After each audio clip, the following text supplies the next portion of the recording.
which is great. So welcome to all of you. I'm just checking the participants. Bert, I don't know you. Ittihaj, of course I know you. Hassan, Ahleen. Rosie, of course I know for the Stanford Seed Time. Roy, welcome on board. Hassan Kabbani, so welcome also on board. And so this is good. So let's start, and then we just want to welcome you. Sheila, thank you for organizing the webinar. And this is part of the series of webinars that we do. They're open and for all entrepreneurs and associated leadership team. So this one is going to be, it's done by Berytech. For those of you who don't know Berytech, we're based in Lebanon. We are here to provide a number of services. These are services geared towards helping people, entrepreneurs primarily, move from the idea phase to really a full scale-up company.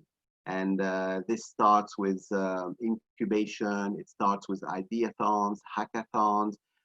We get them through accelerators. We have a number of accelerators. These are special programs, 3 to 12 months, where we provide grants to the companies. We help these companies expand, and then we put them in front of business angels, which is the next step. And we have also an association of business angels. We call it Seeders. This is our fourth fund. We're developing our fifth fund. I'm a shareholder, of course, of Seeders, and we fund companies. Typically, accelerators do it between $30,000 to $50,000. The business angels would bridge the gap between, let's say, $100,000 to $300,000 to $400,000. After the business angels, where with this money that not only have developed their idea, they turned it into a prototype, they developed the prototype into a full product, they've tested the products, they've launched the products to the market, and then they're looking at scaling it. And this is where we get into venture capital. We have several funds. We have Berytech Fund 1, Berytech Fund 2. I sit on the investment committee of Berytech Fund 1 and Berytech Fund 2. We have also I Am Capital that is here. And these provide funding from $500,000 to about $5 million. So if you want, with the Ideathon and the Hackathon, these are 4 days program where the prices are around $2,000 to $5,000. We go all the way to $5 million. And in the process, the companies that are successful will go raise the funds, increase their value, develop their product, and most importantly, try to make a social impact. So this is the process that Berytech takes them. So we have 3 facilities. We have one at the engineering school, Azib Engineering School, where we have our first building that started about 17 years ago. We have our second facility, which is facing the National Museum on Damascus Street, and with the 10th floor building. And then we have a third one on in the Beirut Digital Districts, that where my office is located, on the last floor, on the 6th floor. So this is a bit what we do. We're opening another one in the northern Lebanon part. So we have, for those who drive on the road from Beirut to Tripoli, this is just at Batroun. You will see on your left when you drive, you see the building on it. So this will be our 4th location. So we're expanding, and the whole point here is not only to host, but also to provide services to the companies.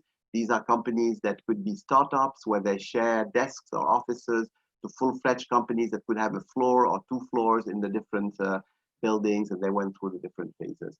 So we host them, we provide value-added services, we fund them, we build the network behind them, and we provide a number of webinars like the one today, and of course, a number of conferences. And most importantly, for those of you who are interested, we have one-on-one coaching sessions afterwards in order to be able to help them answer or address any of the questions that come up during these the webinar. So let's start on this. So what is today's topic? Today's topic is on building high-performing teams during moments of crisis. So in moments of crisis like what we are going through, being it the economic crisis, the financial crisis that we're going, we have this very strong pandemic also situations in the country, but also across the region.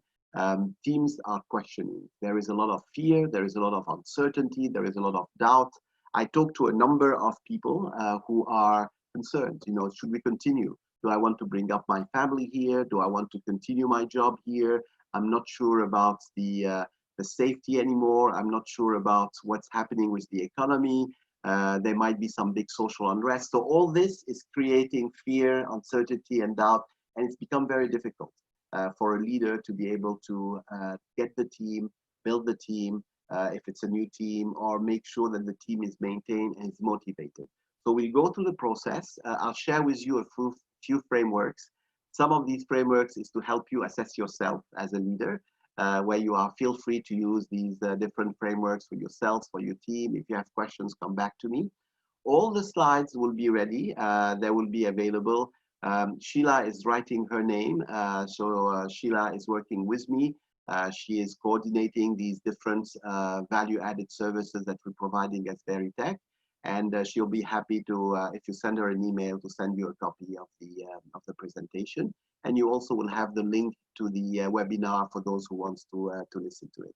So this is a bit what we'll be going through. I'm just looking at it. So Sheila has come and we welcome you all. She also has sent her email details, so at least you have the deal of it. So this is more of a personal development workshop, and I think these days they're equally important compared to the normal workshop that we give on typically business model canvas. They are on business plan. They are on how do you put together your financial projections? How do you go about evaluating your company? So this is a bit different. It's about the soft skills. It's about what does it take to really be a leader, and a leader that people would love to follow and love to work with. And a lot of it has to do more with the soft skills that we have, and we're going to go through it as we go. So what are the different topics that we'd like to cover? We have, the first one is more, what are the objectives? What are we trying to do on it? And I've covered a bit what is the, we will look at leadership versus management, and the two are needed. So it's not like one versus the other. It's actually the two are definitely needed in all organizations. So we need strong managers and we need strong leaders. The difference is, what does it take to be a strong leader? What does it take to be a strong manager? And how are you spending yourself? So this is where we look at your own personal leadership assessment. How do you spend your day? How do you spend the past week? What is the time? Where did you spend your time on? And depending on when you spend your time, you could see if there are some potential gaps in terms of how you spend your time versus what you would like to achieve in terms of the job that you have. So we'll spend time on this. We will also look at the characteristics of high-performing teams. So what are those characteristics? What makes high-performing teams unique? What builds them? And a number of you have been working for such teams. So what are these characteristics, and how do we rank? If I look at our own team, how would we rank versus those characteristics? What are the gaps that we have, and how best to go about addressing the gaps? So this is more on the characteristics of high-performing team. We also look at what characteristics are effective leaders. You know, what makes a leader a great leader? What makes people want to follow you? You know, what are the sort of things that you feel are important in the leadership skills? And what are the areas of development for you? What are the things that you need to continue doing because you've been doing a great job at it? What are the things that maybe you need to stop doing because it's maybe frustrating people? And what are the sort of things that you need to start doing that you haven't done? And this sort of feedback is important.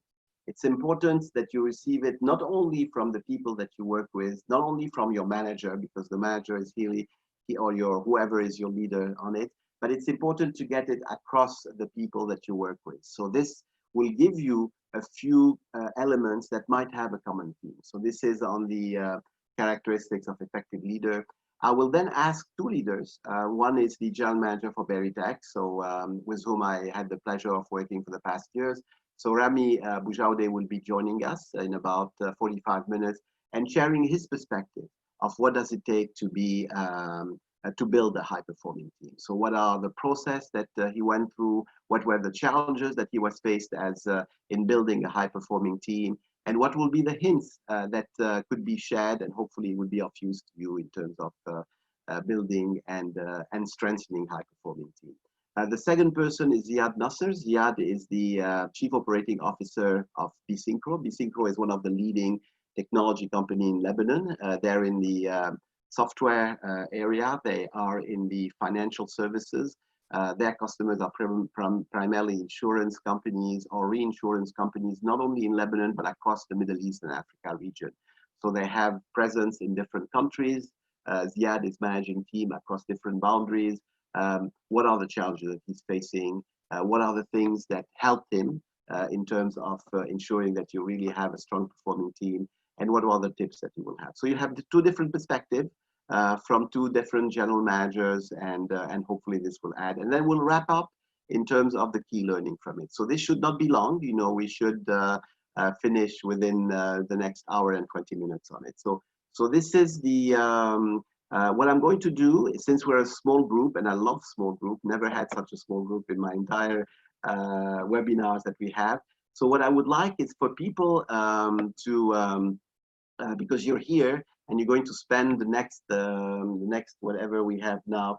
So yes, the next hour and 15 minutes. What are the one thing that you would like to take away? If there is one question that you have or one challenge that you have in building high performing team, what would it be? So I'm just asking, this is what I stated. So if any one of you would be interested in raising your hand and demuting yourself, I'll be happy to take your question. So so this is to make it as interactive as possible, since we're a small group. I wouldn't have done this. Normally we're in between 50 to 80 or 90 people.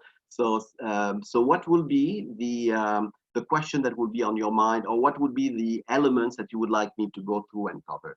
So please feel comfortable, since there is no wrong questions. Any questions, Rosie, Roy, Khodr, that you might have? So I have one. I go back to the chat that we have. So this is okay. So this is from Khaled. Fine. So this is any questions that you might want me to answer, or any areas that you would like me to address. I'll give you 30 seconds.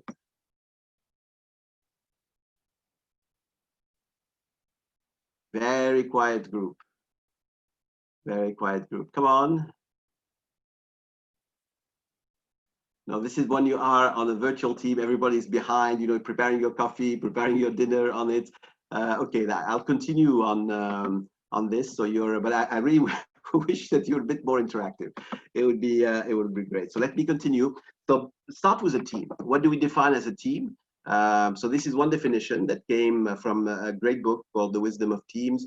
And here you have 4 dimensions. One dimension is a small number of people. So we're not talking 50, we're not talking 100. We're talking a small group. It could be 4 people. It could go up to 10, maybe 15 people. This is a team, so a small number of people. Complementary skills is another one. So the more complementary the skill set is, the more diverse the team is. So if everybody are engineers, that you will think of a certain way, and we want to avoid what we call the group thinking. So if everybody thinks the same way, everybody have the same sort of outlook, this could be a challenge in terms of diversity. So complementary skills would be important. It could be not necessarily in the job, it could be all engineers, but you might come up with and having other skill set in terms of what is your hobby, what are the sort of things that you would like to do. So this will be a way you may be involved in your on the religious part. You might have some sport or social activities. The more complementary you have, the better it's going to be. The third dimension, who are committed to a common purpose. So this theme will come back. And this is in some ways not only the team, but it's all the role of the team leaders is, what is this common purpose? Why do we exist? And the more you clarify this and the more people abide to it, the stronger is going to be the teamwork, and the stronger, of course, is going to be the relationship between the team leader and the team. So you have common purpose, performance goals, clarify what is expected from each one. The more clear it is, not only in terms of your role, but in terms of your responsibilities, in terms of what are the results expected from you, and what will be the rewards that we'll get if you do your job. So these are what I call the performance goal, which are the 4 R's. And you have different ways of reporting it. Tomorrow I'm delivering a webinar on performance management. We typically use the balanced scorecard. So we will specify for each one of you, you know, what will be the 1 or 2 milestones that you need to be implementing, and what will be the 1 or 2 metrics that you will be. So if you're in sales, it would be the revenue that you need to be generating, the number of customers that you need to be approaching. If you're into quality, it's what is your failure rates that we have, what is the return rate that we have. If you're in marketing, how many leads have you generated, how many qualified leads did we get. So we have different metrics depending on the job, and it's important that these metrics, the performance goals, are very clearly stated, because it avoids what? It avoids confusion. So this is and the last one is that the team are people for which they hold themselves accountable. So we do have a common purpose, we have performance goals, and we have a certain approach to go about reaching these goals, but we hold each other accountable. So we have a certain expectations from us, and we want to deliver on this expectation. And I think it's a beautiful summary of what a team is. Small number of people, complementary skills, committed. So they're committed to a common purpose. What is this purpose? Why do they exist as a team? And they have specific objectives behind it. And the role not only of the leaders, but of the team to be able to define what are these objectives. And lastly is to make sure that these performance goals are delivered, i.e. we feel that we are accountable for it. It's not our boss who is accountable, we are all accountable behind it. So this is, if you want, the definition of the team. The teamwork, so what makes teamwork? What makes, you could have the team together, but what makes you have, when I sit down with a number of groups, sit down with them, and after 1 or 2 meetings, I have a pretty good sense of these people gel together or they don't gel together. And when they gel together, what are these characteristics? And one is they're very open with one another. So they discuss, there's no hidden agenda, people are very straightforward, they're very transparent. This is quite important. The second one is they express their feelings openly. They don't leave it in. They take it, and this is not easy because some people might take it wrong. So what they do is express their feelings, but get your ego out of the equation. So this is another dimension that we have. Trust is there. It's very important. They trust one another.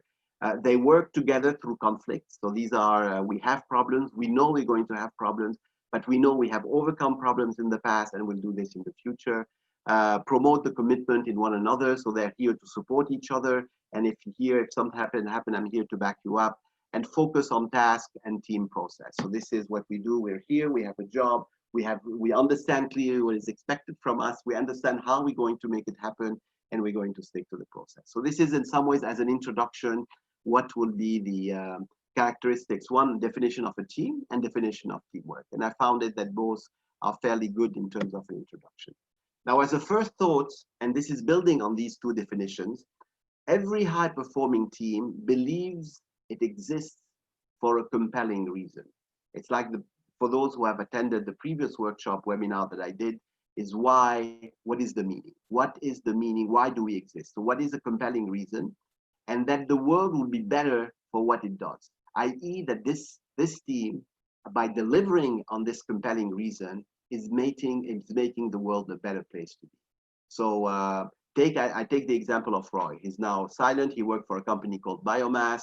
Now, Biomass works with different farmers. These farmers, Biomass is training these farmers to grow efficiently organic food. And it could be vegetables, it could be fruits, it could be others. So what they do is they have a meaning. Their meaning is, one, today improving the quality of the food that we eat.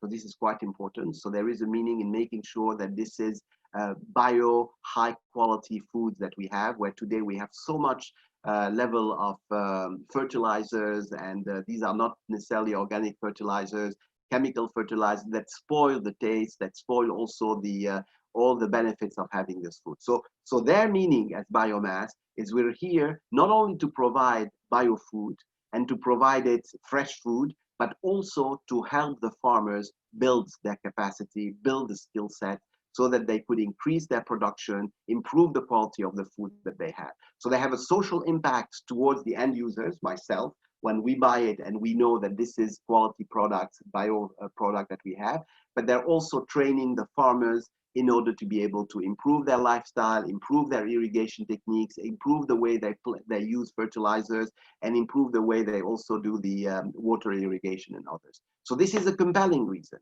And this compelling reasons makes that people have a high level of wanting to work for a company that have a social impact, that is improving the lives of others. So this is the definition of the first thought. The second part of this sentence, its purpose is not the task or the work it does, but the value contribution it delivers for the community or to the community. So on one side, it has a compelling reason. What is this compelling reason? Why do we exist? And the second element is that this reason has an impact on society and on the community. The stronger you have it, this is a good gel for high performance. Okay, so this is now what we're going to do is spend a bit of time of looking at managers and looking at leaders. Now, I'm going to ask you here to contribute. This is not only a one-way, this is a two-way one. So I would like you to tell me, what do you think managers do in the organization? So what is typically expected from a manager? And on the other side, what is expected from a leader? So what will be the fine line between what a great manager would do and what a great leader would do? So there is, and trying to see what is really the difference between managing and between leading. So here I'm stopping and I'm asking you to be able to contribute. So please, and I really would like to have participation. So I don't want to start naming the people, but I would appreciate that that you come in. So in terms of the difference between management and between leadership. So anybody who wants to volunteer.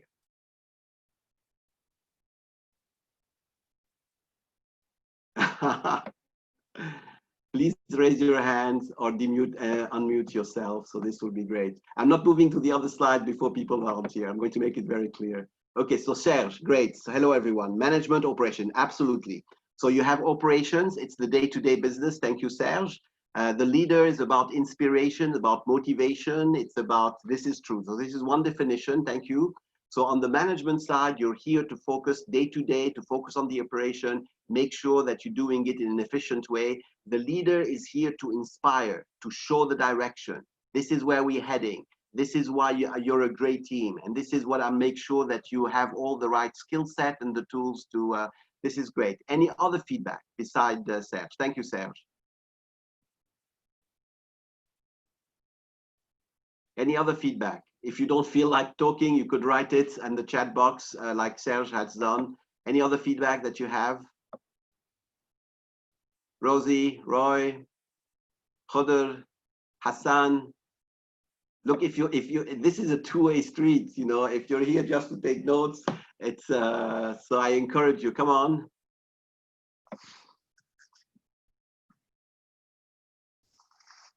Anna, go ahead. Or Hassan, have unmuted. Hassan, well, first of all, thank you. So far, very interesting what you are saying. I believe it's already mentioned that the difference between the two is that, in a way, managers are facilitator. They manage a team and they like make sure that the team will reach its objective, whereas leader, as you mentioned, will inspire, will motivate. Leader will be followed. Leader sometimes could be someone from the team, not necessarily the one who is like superior from the hierarchy.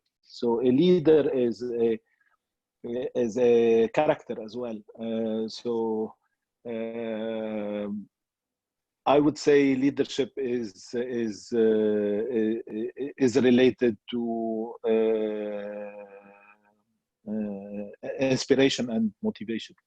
Yes, no, absolutely, very right. Thank you, Hassan. Much appreciated. Anna, you've raised your hand and I've seen your note.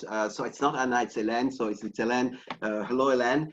She brought also a very important point. One is about efficiency. It's about wanting to do things right. And the other one is about effectiveness, is doing the right thing. So this is also another difference between leader and manager. Anna, do you want to, or Hélène, do you want to add to it? You want to unmute yourself and share, or did I summarize your feedback?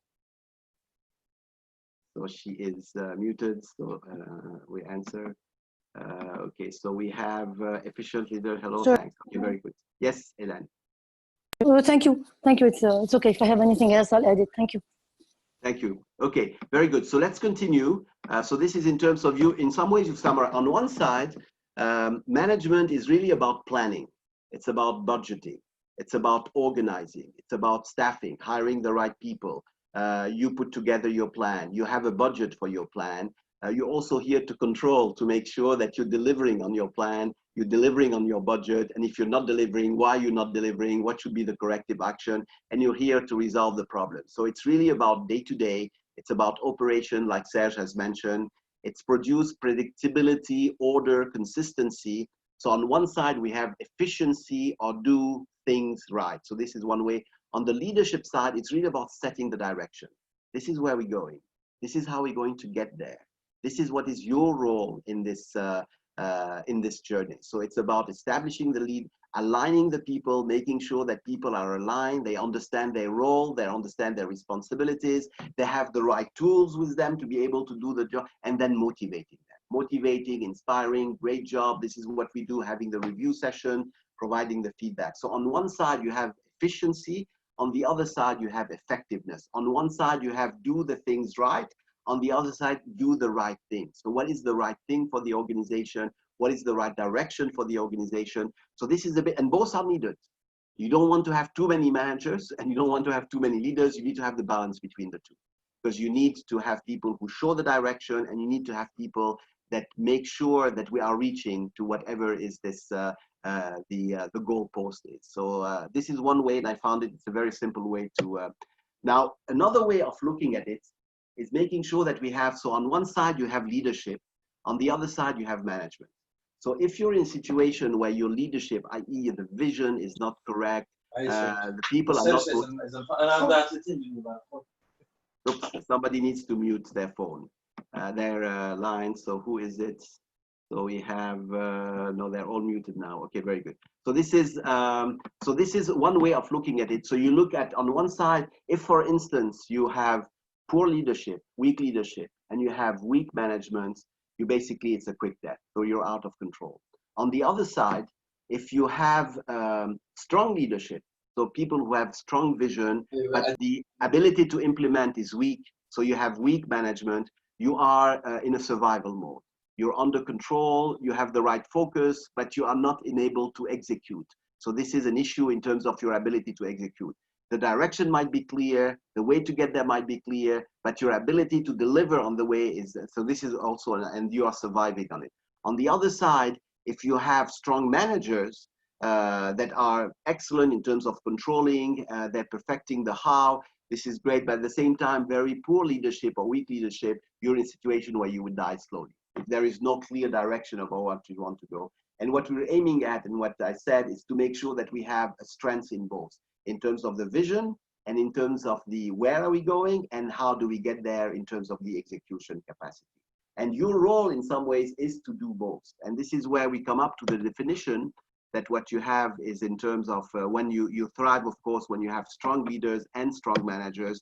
And this is in terms of what we call the leader manager. So this is one dimension. So what is expected from the leader manager? At the same time, your vision. So the vision is really about leadership, is you set the vision. This is where we're going. This is how we're going to get there. These are the goals. These are the 3 or 4 important things for the organization, what we call the pillars of transformation, for those with whom I've been doing transformation plan on. So this is the role also of the leader manager, is to specify this. Then we look at putting together a strategic plan. This is the direction, and this is how we're going to get there. So this is the leadership part of the leader manager. The manager part is execution, making sure that we have the right people, making sure that these people have the right tools, making sure that these people have the right skill set, making sure that the right people have the right foundations in place that they could do their jobs, and they have the right rewards and clarity in terms of their role and responsibilities. So execution is very much about good management. And of course, making sure that we're getting the results and we're delivering on these results, and we have also the reward. So this is the balancing act. And the more, if you want, you're starting in the organization, you're managing it, it's a lot about execution. It's a lot about ensuring that the people are here, have the right tool set, and the more you climb up, the more it's going to be on leadership, on making sure that we have the right strategic direction, making sure that we're focusing externally, what are our competitors doing, what are the new opportunities that we have in the market, and think not only of today, but think also of tomorrow. And this leads me to this, so if you look today, and this is more for you to reflect on, so I'm not going to ask you to share it, but look at it, and you have the 2 dimensions. You have the dimension of management tasks, and you have the dimensions of leadership tasks. And you could either be in terms of reactive, or you could be proactive on it. So this is more of a self-evaluation. And what I'm asking you to do is, how are you spending your time? So what are the most important tasks that you're doing? Not important in terms of their importance, but importance in terms of the time that you are allocating. So if you're looking at the past week, you have, let's say, 50 hours during this past week in working. So how did you spend these 50 hours? And if you could be looking back and saying, okay, how did I spend the time? And then you will position it here in terms of whether it's proactive or reactive. Now you're going to tell me, Constantin, what is the difference between proactive and reactive? This is an example. So if you see, these are the typical sort of tasks that you do. I'll start with the firefighting. So this is more of the reactive. We are reacting to a crisis situation that we have. Urgent matters that need to be, we are spending a lot of time on it.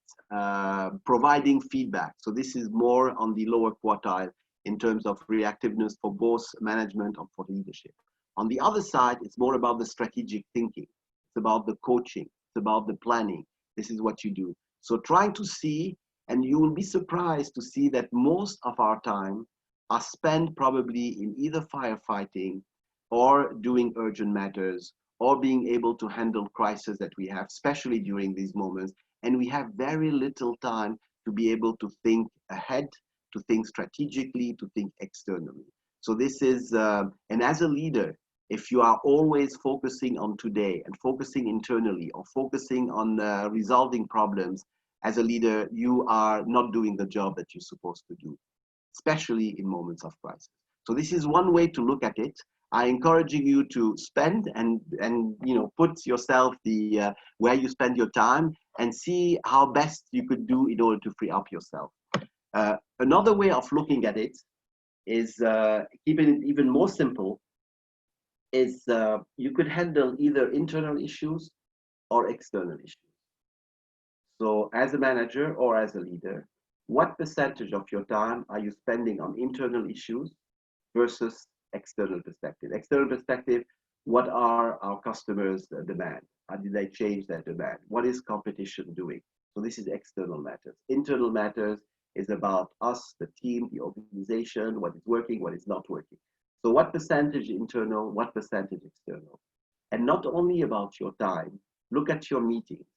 In your meeting, if I look at the agenda of your meeting, what percentage of the time that you spend on internal issues versus external issues? The second question is, what percentage of your time is spent on strategic matter? Strategic matter in terms of what do we want to be? What is the new positioning that we want to have versus operational matters? So this is interesting too. And the third one, what is on today or the past versus the future? What is the organization going to be in 3 years down the road? What are the core competencies that we need to build, not now, but we need to build in order to be able to have those core competencies in 2 or 3 years down the road? So, and if you look at it, you will see that the bulk of your time is spent on internal matters, on operational matters, and on the present or fixing the past problem that we have. And very little of your time is spent on external environment, or spend on strategic discussion, or spend on what the future is going to be. So the more you climb and the more you're have a strong leadership position in the organization, the more this balance needs to change. And a good way, we sit on a lot of board meetings, and what typically you will have in board meetings, we review the results. We review what happened, what worked, what did not work. We would look at 2 or 3 key initiatives that has been submitted, and then we close the meeting. And if you want to change it, maybe you need to have an external perspective every single one of your meetings. It could be a customer, it could be a consultant, it could be an advisor, it could even be a competitor. You'll be surprised that competitors are willing to sit down and discuss. So this is a way for you to move from internal versus external. On operational versus strategic, operational is we focus on what we have to do now, and this is the strategic are the issues relating to, I don't know, do we have the right value proposition? Is it important for us to make this following acquisition? Do we want to change the business model? Do we want to refine our our customer engagement policy. So these will be strategic matters versus operational matters. And the more in your board or in your meeting you have time spent on strategic matter, who we are, where do we want to go, how do we get there, so these will be the strategic matters. And the last one is on today versus tomorrow. So in a board meeting, for instance, every single one of the companies that we work with, we have an offsite at least once a year.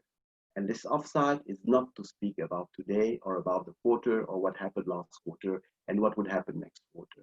It's about being able to understand what we want to be in 3 years down the road and build the pillars of what we want to be in 3 years down the road and build it together. So it's really about the future, not about today. And few companies do this. Few companies take the time to be able to reflect on what do we want to be in 3 years. What are the skill sets that we miss today that we need to have for us to be able to deliver on this vision of 3 years down the road? What will be the partnerships that we need? What will be the new hires that we need to have in place? These discussions are discussion not only strategic in nature, but they're also projecting you 3 years down the road. And so this is more food for thought for you. How much of your time internal versus external? How much operational versus strategic? And how much of it is it today versus the future? So this is, any comments on this? So if I go back here and see, is this, if you have to assess yourself today on these, I'm trying to see where is, this is the one. How do I get to the team? This is the team. So we open. Any comments? Let me check the chat. The manager killed the fantasy. This is a good one. I mean, the leader is here to have his dreams. Khadr, I liked it, to have the dreams, and the manager is here to tell him that the dreams is a dream and cannot be implemented. So hopefully the manager and the leader will be more aligned. Any comments in terms of this split between strategic, operational, current versus future, internal versus external? Any feedback in terms of how you are spending your time and what you think would be the things? Anna, you raised your hand. I don't know if it's the previous raise or it's the, but please unmute and share with the others. You'll be great. Any feedback on what I just covered?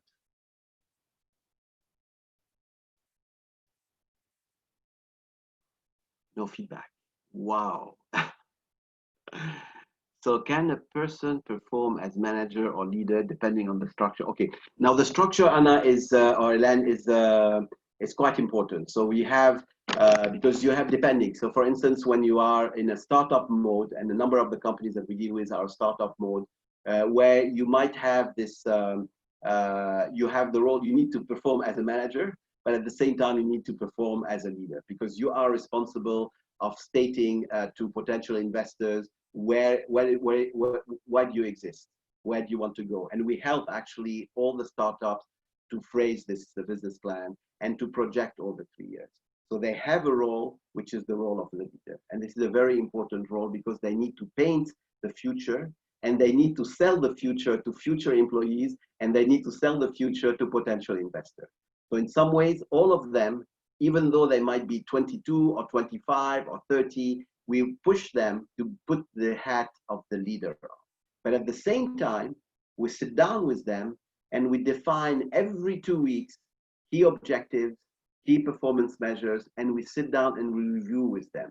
So at the same time, we're telling them, think about the next 3 years, think who you are, think what is the market doing, what is competition doing, how do you differentiate yourself? But at the same time, we want to hold you accountable for what you need to deliver over the next 2 weeks or the next 4 weeks. So this is a unique position because in a startup, you can do both. But as the company increases, then you have more clear roles and responsibilities, and it's difficult to be able to do the two. So yes, size matters, the structure of the organization matters, and you will have, and the challenge that you have is you want to keep up because the role of the leader in terms of painting this vision, painting the future, and at the same time executing, I'm asking you to do a balancing act between the two.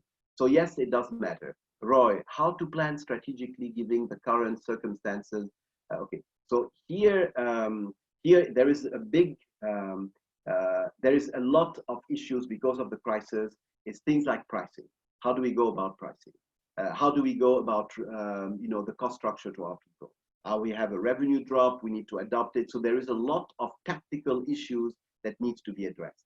So he said, Constantin, I have no time to be a leader. I really need to manage. I really need to get my cost structure in place. I need to find out that can I be meeting my cash flow requirements on it. So there is a huge focus on you to be able to act as a manager, and we're expecting you to act as a manager. But at the same time, I'm telling you, I mean, you need to understand the risk areas. This is what you do in your risk management framework. This is what you do with your mitigation plan. This is where you decide what you want to do in terms of cost cutting, in terms of changing your fixed cost to variable costs. All of these are management issues that need to be addressed, because if they're not addressed, nobody would do it.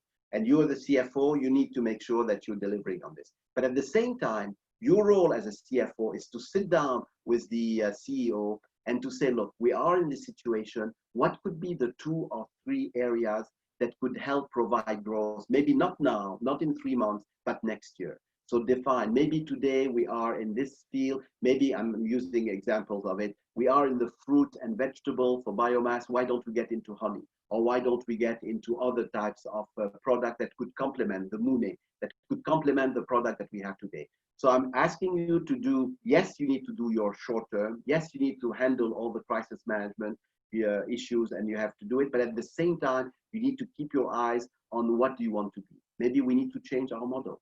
Maybe our model should be more online than face-to-face. Maybe we should not go through distributor, but we will go through, I don't know, different ways, through the platform that we're putting together.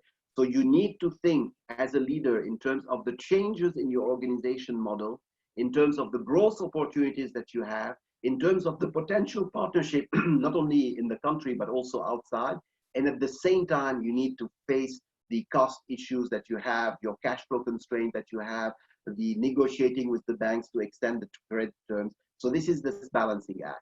So, so it's not easy, Roy, and you need to do both. And you're here to help at the same time managing the danger part, and at the same time ensuring that we have the right bright opportunities for the future.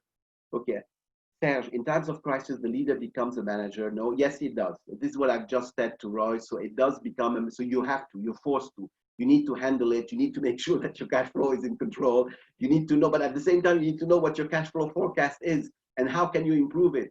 And improving your cash flow forecast means that you need to think differently strategically on how you change your business model, how you change your go-to-market, how you change the potential partnership that you would have, or the growth opportunities. So you'll be forced to be a manager. You're forced to do the firefighting because you have to handle it. But at the same time, my message to you is don't die the other side of the medal, which is what are the opportunities that this crisis is bringing to us. So in terms of management skills alone cannot lead you out. I agree. So the management skills could help you address the problem, but in order for you to get out, you really need to think out of the box. You need to think outside. You need to think about what are the potential partnerships that we have. And this is all strategic. This is all, so you need to do both on it.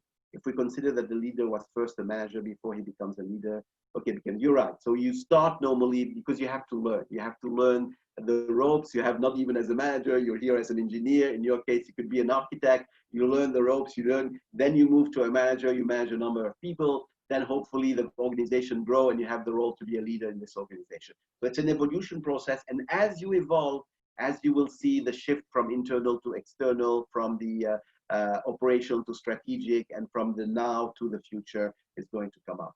So this is, thank you for the question. I appreciate this. So I was getting a bit impatient, but I appreciate your feedback on it. So this is in terms of the dimensions.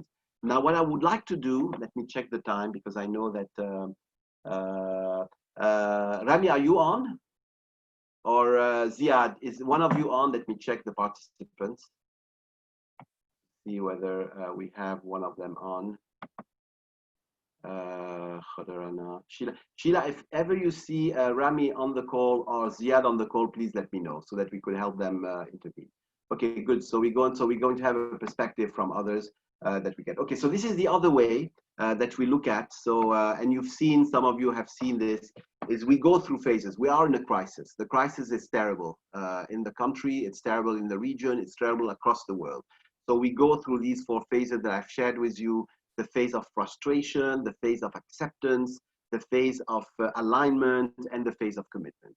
And your role as a manager and as a leader of the organization, if you want to build a high-performing team, is you need to understand this dynamic. You need to understand that these are the phases that any organization will have to go through. And your role in building this high-performing team is being able to come up and address the need. So in the first one, when you have frustration and you have irritation, you provide information. It is happening. This is why it's happening. This is how long it might last. It might last for more, we don't know. But this is the impact that it has on organization. The more information you provide, the less the frustration would be. In the second phase, what you need when the people are starting to, are still not in denial, but they have still irritation on it, you need to provide the support. Let them grieve, let them open up, let them, you're here to listen. And then when you are listening, you're also showing them the way. So you're going towards acceptance, exploring new ways of doing it. And of course, when there is alignment, you provide the right support behind it. So understand these four phases. Understand that people also, teams, high performing and non-high performing, will always have different caliber. And here I've put different profile is what do people resist? So why do they resist? If there is a crisis, what are the types of resistance? And you see here about four profiles. Some acting as victims, other acting as critics, other are bystanders, and you have a few that are the change champion. Focus on those, work with those, and hopefully these would align the others to come and to join.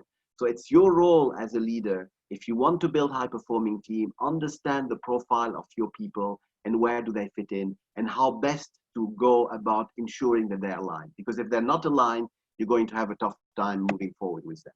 And this is the checklist that we have. This is coming from Cotter that came up. So when you have these crises and you're trying to build your team and retain your team, and really the situation external is quite impacting your business, your role is one, you establish the sense of urgency. Yes, we have a problem, but we're going to face this problem and we're going to get out of the problem. It's your role to shape it, to say this is how we're going to get out of it. It's your role also to find 2, 3, or 4 people in your organization that are the people that you have the greatest level of trust in. So these are the people you trust fully, and these people are going to help you being able to overcome the situation. So who are they? And provide them with all the tools, the support, and the time to be able to address it. You need to create a vision. If you want to get the sense of urgency, yes, we're in a problem, but this is how we're going to get out of it. And this vision is important. It needs to be realistic, but at the same time, it needs to be inspiring so that people could relate to it, and hopefully people could help you shape it. Your board could help you shape it. Your leadership team could help you shape it. Your customers, your suppliers could help you shape it. You need also to communicate this vision different ways, one-on-ones, in front of groups, maybe in front of the press, maybe in front of the board. You have to communicate this vision. You have to trust this vision, and this is a shared vision, not your vision, but a shared vision that you have. You need to make sure that people have the tools to do the jobs, because if they don't, the level of frustration is very high. And you need to make sure that these short wins are coming. In some ways, create these short wins. You're here to make, because these short wins have a wonderful impact on the rest of the organization, because then you could celebrate these short-term wins that you have. And then you need to institutionalize these changes and continue the process. So this is the list, if you want, the steps that Cotter put together in terms of handling situation in moments of crisis. Okay, let me stop at this stage. Any questions? I'm going to check the team one more time.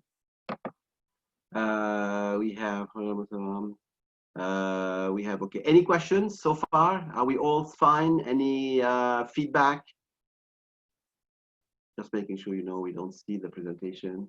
You're not sharing your screen. Ah, this is good. I didn't know. Sheila, tu peux me le dire. Are you seeing my presentation or not? No answer.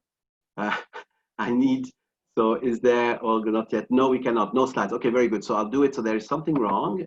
This is good. I could have gone on for hours. This is great. So share screen, go back to the slides. So this is, so just tell me whether it was from the beginning or did you see any of the slides?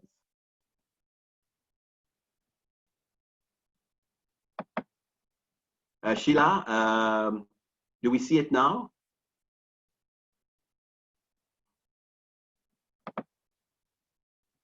Sheila.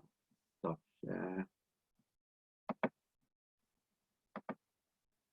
Yes, we do. Okay, thank you, Mustafa. Thank you, Staj. This is great. Thank you. Okay, good. So I didn't know which one you missed. I'll go in the back, just a few ones, so make sure that we have. So what I shared with you, let me check what people are saying.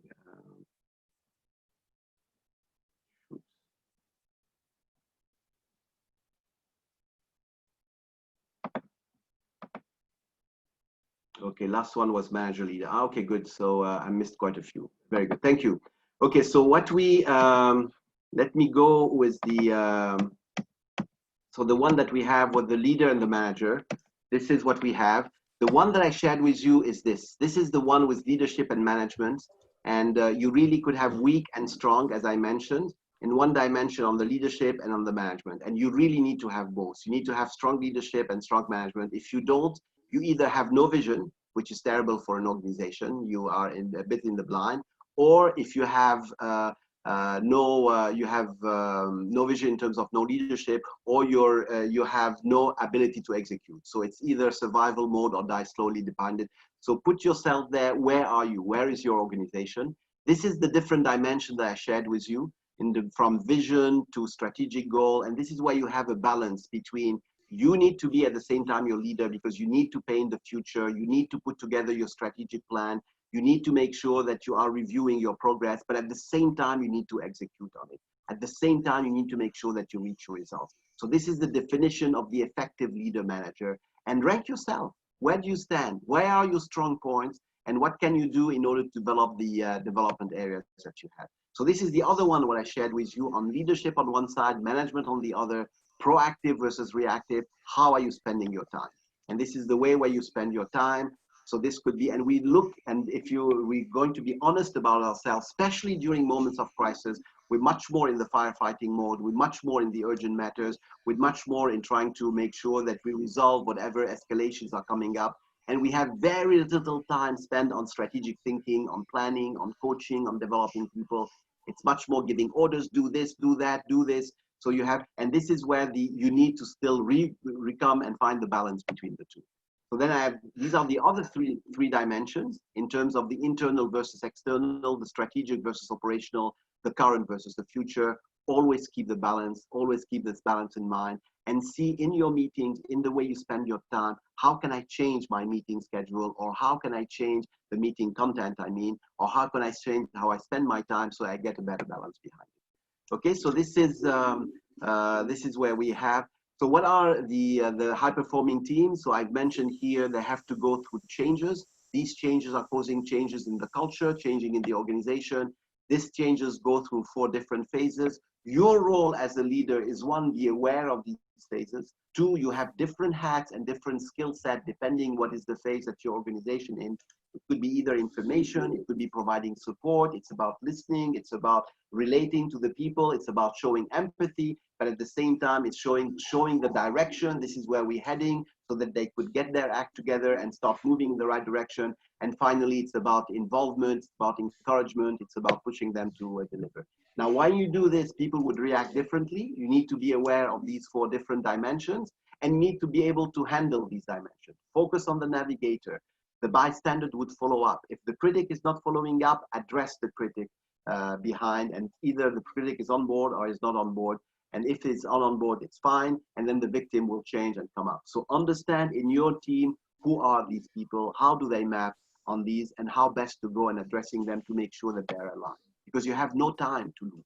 Time is of the essence. These are the checklists that you need to go in all crises: sense of urgency, creating the vision, making sure they have people that you trust. If you don't have people that you trust, it's terrible, because you feel very lonely and you don't want to do this. You need to have people that you could really delegate to.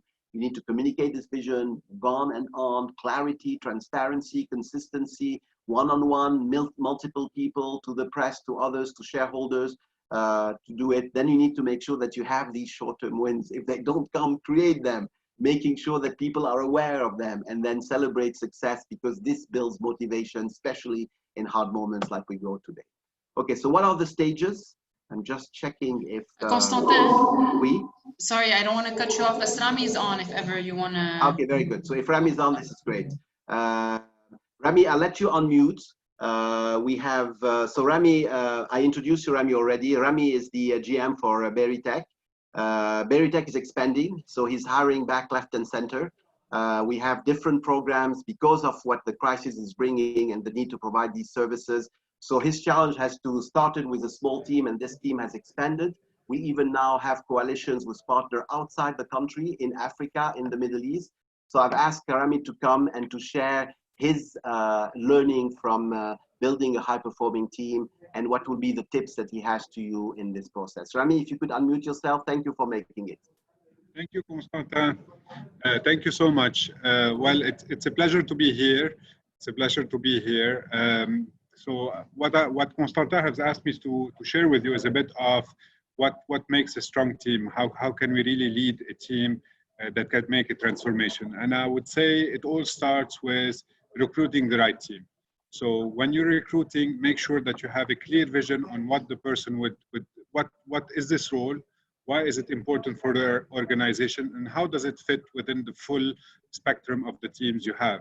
And if this team is growing, how will this person or this profile will evolve with time?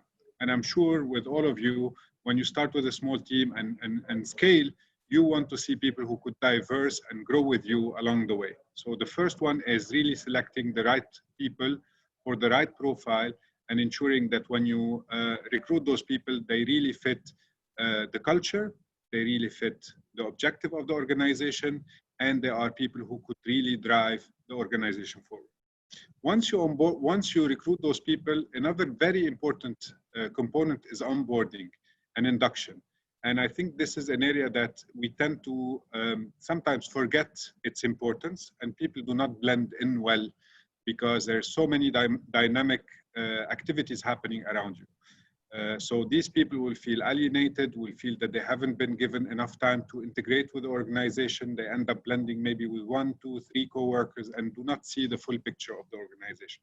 So I know in a dynamic environment, when the organization is growing, this is a tough component, but I highly recommend that this will take place and ensure that the people understand how the organization works, who are the senior management, how the departments function together, and what's the vision and the mission of the organization and the culture.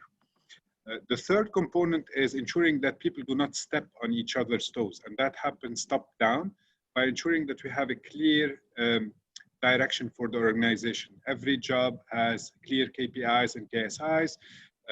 Every department has it clear, how they can complement each other, and ensuring that we circle back on areas that are gray to ensure that within the team, within the senior management team, and within every department, things are clear and straightforward so people could deliver.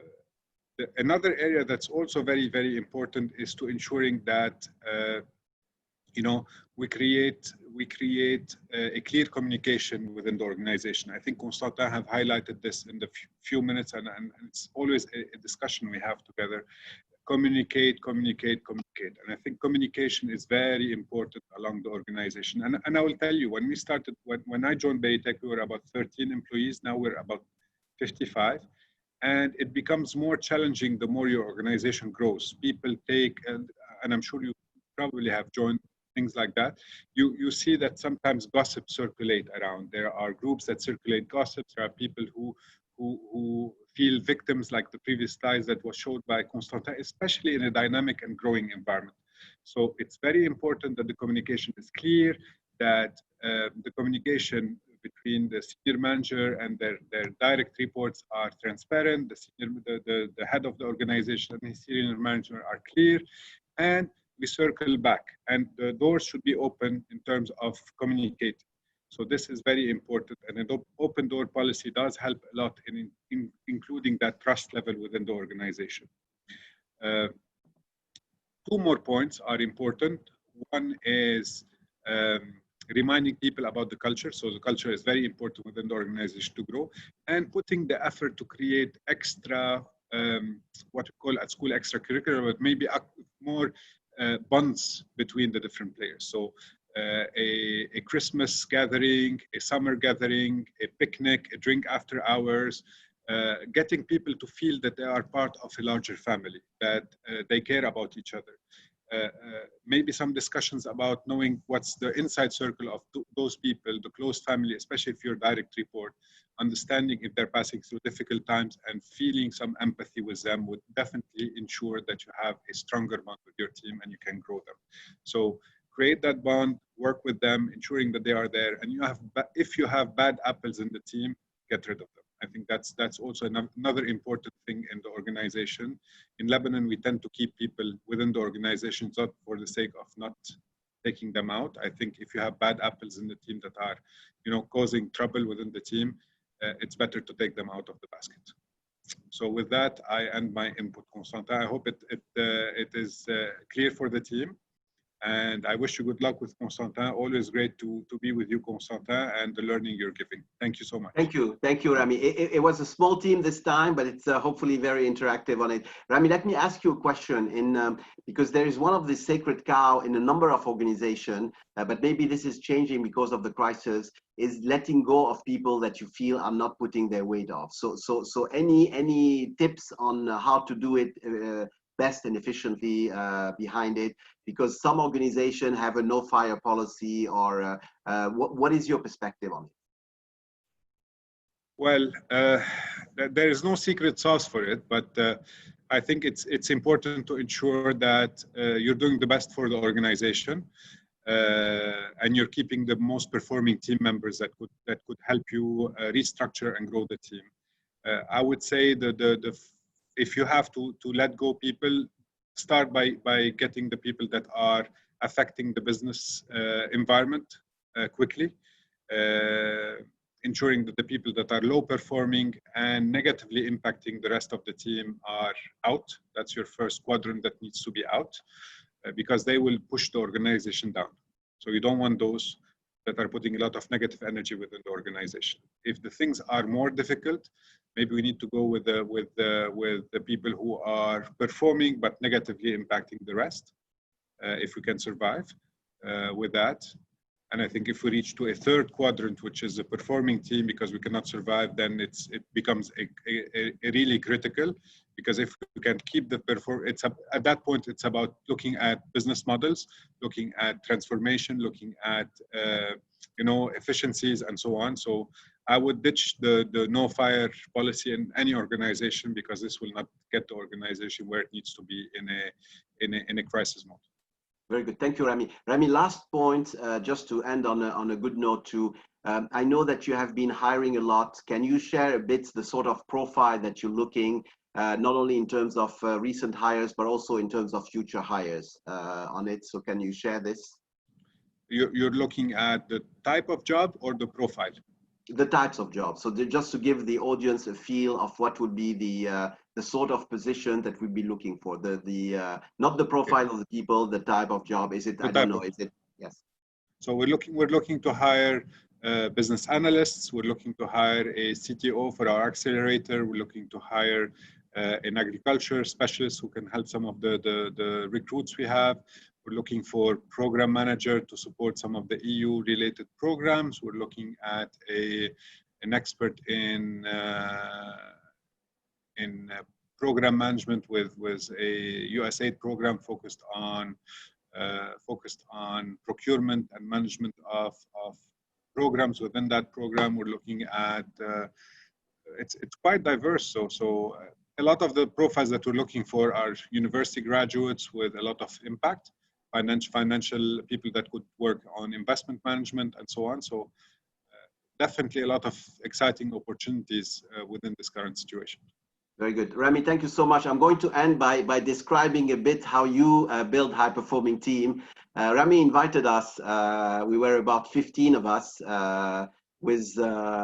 and then he has this beautiful house up in the mountains, and he also have this farm. So he plants all sorts of fruits, vegetables, spices, and at the same time, he has all sorts of animals. And we had a full tour of the farm and enjoyed a wonderful evening out, and the entire team was there. So this is one example of what he does in order to make sure that the team is really gelling together and working together. So thank you for being with us, Rami. Thank you for sharing your experience. Appreciate it. Thanks so much. Thank you. Have a great day. Thank you. I'm going to introduce Ziad. Ziad Nasser is with us.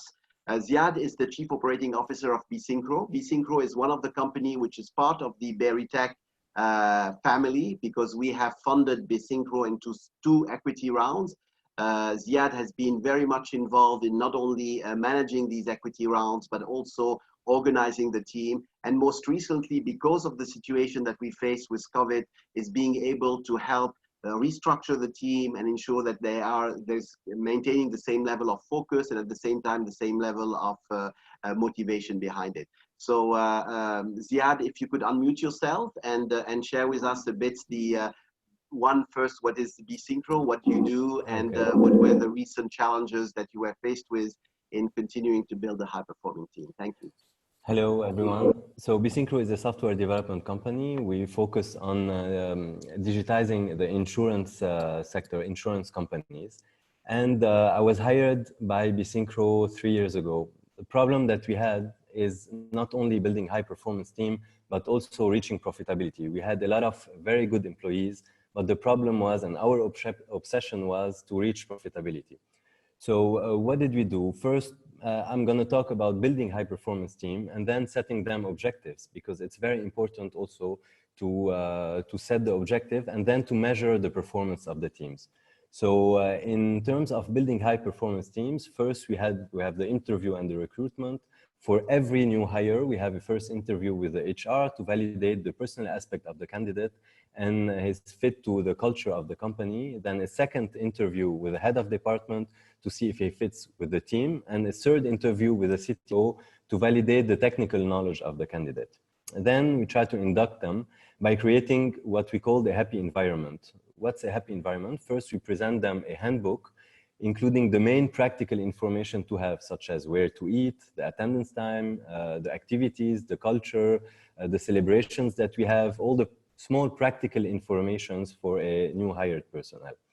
And then we assign for them a mentor for 2 weeks for a better inclusion. And this mentor will also help him to be integrated better within the team and within the culture and within the company.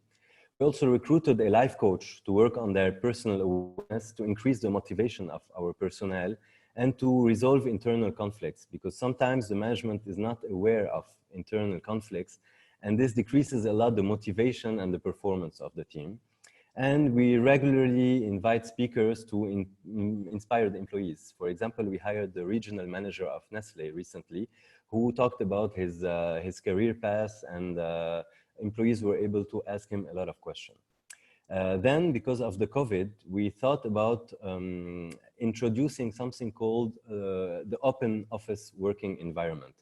So we allowed the developers to have 10 working days per month at home and 5 days per month for the rest. How did we do that? By setting up a working environment at home and in the office. For example, we gave them chairs and screens and internet access so that they can work, they have a proper working environment at home and in the office.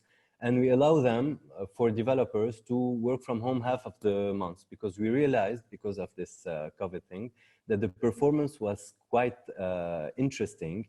And we want to maintain this for the employees to be happier, because we think that the more the employee is happy, the more he can perform. Of course, after we have to set objectives and measure the performance. What we also did is to maintain an effective communication by having a regular communication to announce the strategy of the company, the vision of the company, and share key decisions.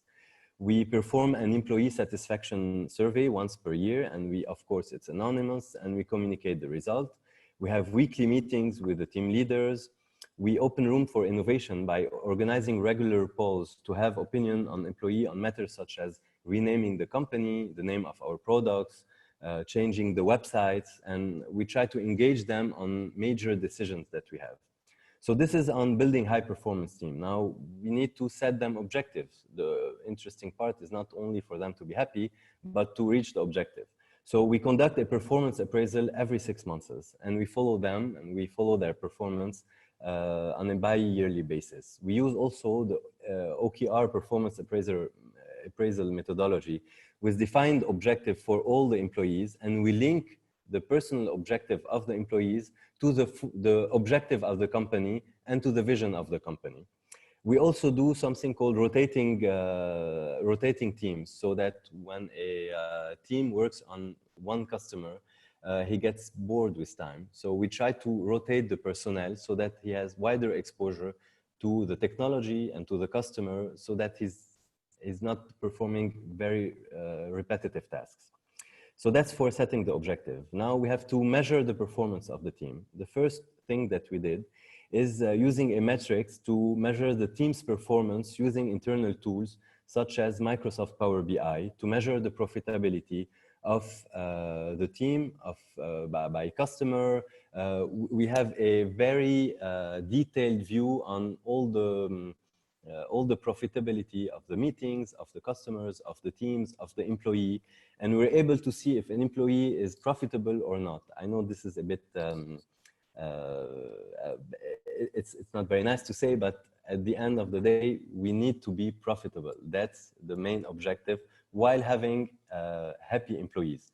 The second KPI that we use is the revenue over weighted billable employee. So according to the maturity and the experience of the employee, we assign him a certain weight, and we measure the revenue over the weighted billable employee. And this KPI is tracked on a monthly basis. For example, in Q2 2019, this figure was of about $4,300 per month. Today, Q2 2020, we reached $6,900 per month. So we had an increase of 46% of the revenue per billable employee. And we set a target. We said that this target should reach $8,000 per month.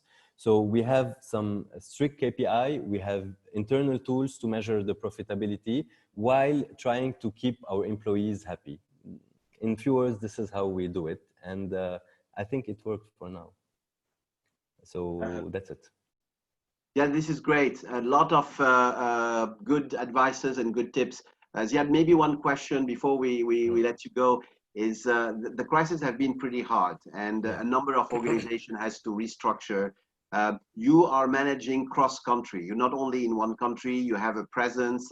Yesterday, I think, or the day before, you had your board meeting with the other company. How do you go about managing cross boundaries, and especially if these could be two different culture or companies with culture that are different? How do you go about ensuring alignment cross-country, where you're not the only shareholders, you have other shareholders being present in the company that you meet? Any tips there in terms of the challenges and the way you address them?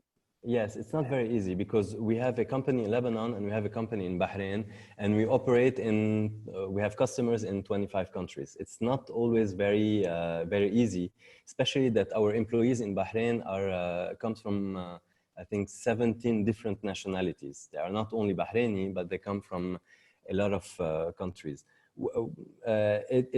It's not easy. There is no secret recipe, but what we try to do is to have a cross-functional team. For example, the team from Lebanon is focused on the front-end part. The team from Bahrain is focused on the back-end part. We try to do mixed teams, but unfortunately, the communication was not very efficient. So what we did is, for the managers are mixed. We have regular meetings with our Bahraini counterparts, where we share ideas, we share customers, we share new management techniques. But for the employees, we realized that it's still, the geography is very important. Working with the Lebanese team or with a cross-functional team is not as easy as it is. So we try to make one team composed of Lebanese company and the Bahraini company, but we also try to separate this team technically so that there is no conflict between both companies. The culture is not the same. We have to agree on that. And the recipes are not that easy and not that obvious, let's say. Yeah, so, thank you. Appreciate your time. Appreciate your preparing for this. Look forward, of course, to catching up with you, but and pass on my best wishes to Michelle and to the team. Thank you. Appreciate your presence. Thank you. Appreciate it. Thank you. Bye. Thank you. Okay, we're going to get closure. We have a few more minutes. I'm going to share with you, we will not have the time to go through all the slides, but you will get, for those who are interested, you could get a copy of all the slides. You just sent your an email to Sheila. She sent her email detail, it's in the chat box.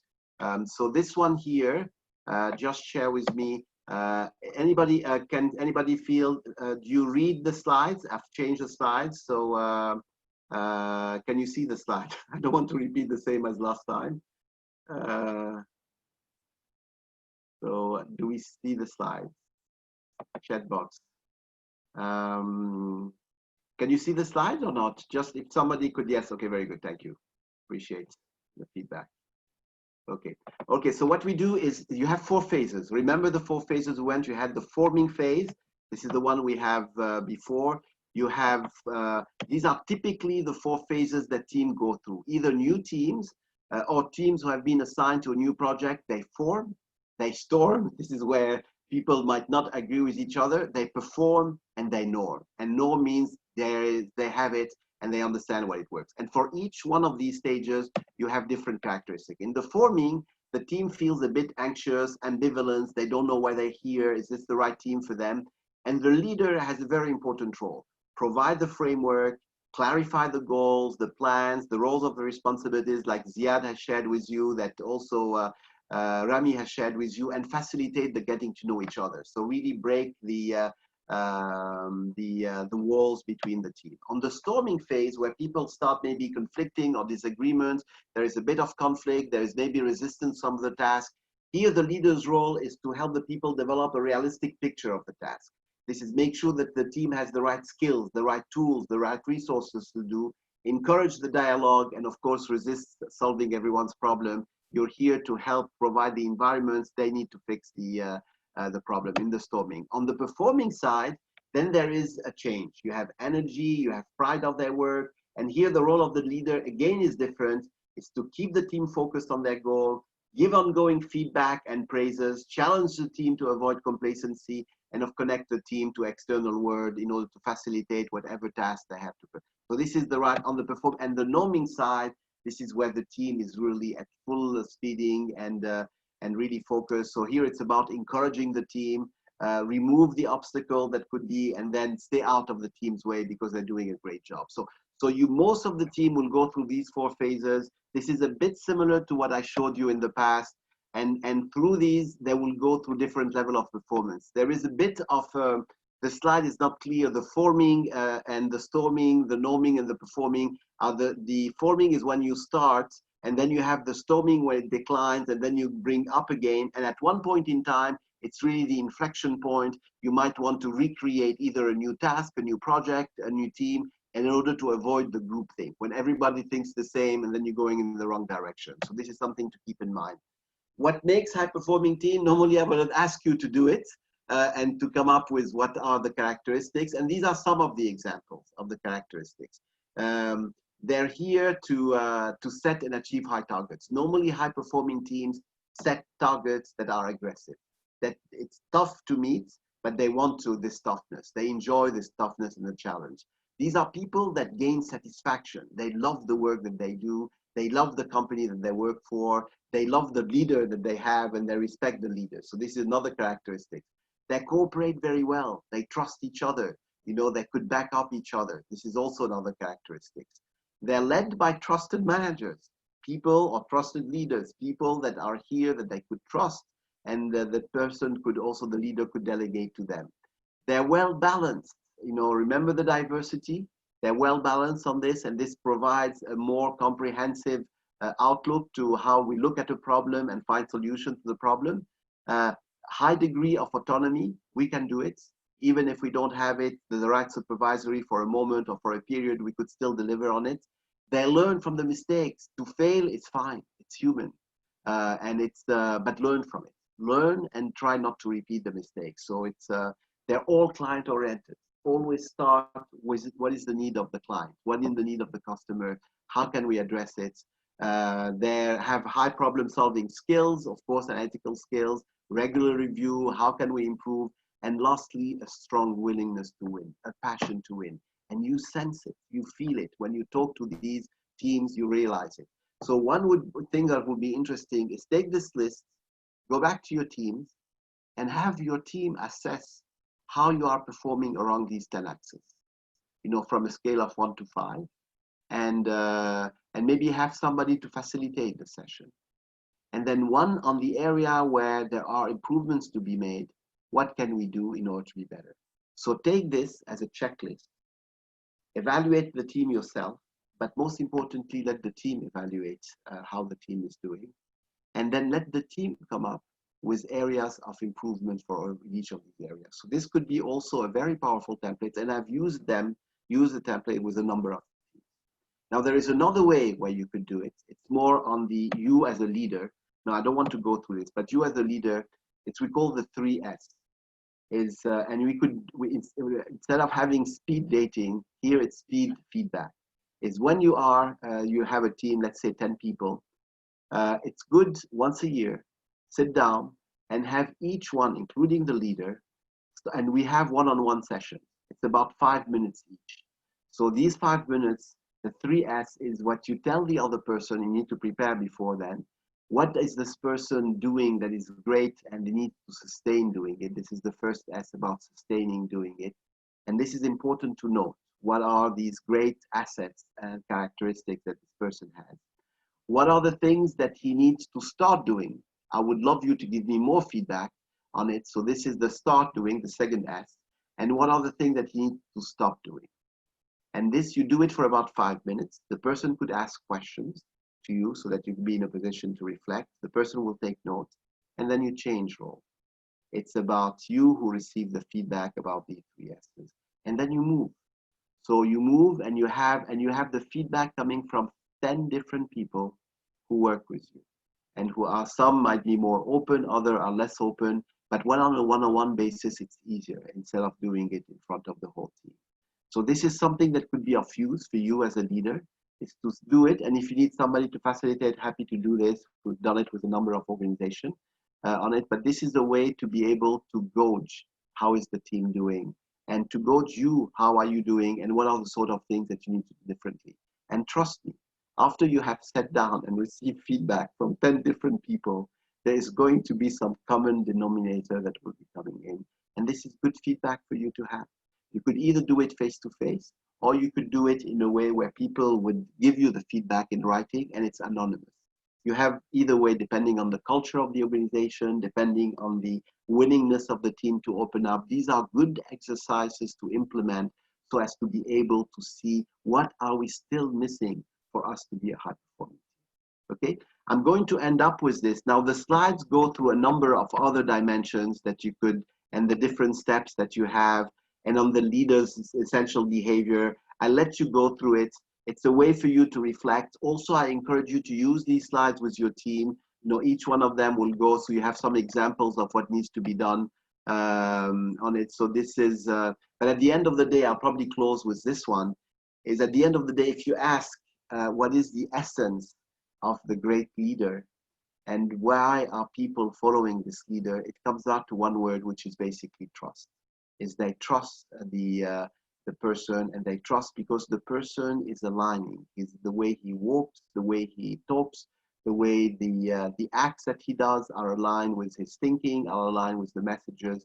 And we in HP we called it walk the talk. This was back in the 50s and the 60s, and this is quite important. So to have a trustworthy leader who is here to be able to listen, who is here to be able to motivate, and who is here to be able to help you grow and develop in your role that you have, are things that we cannot forget.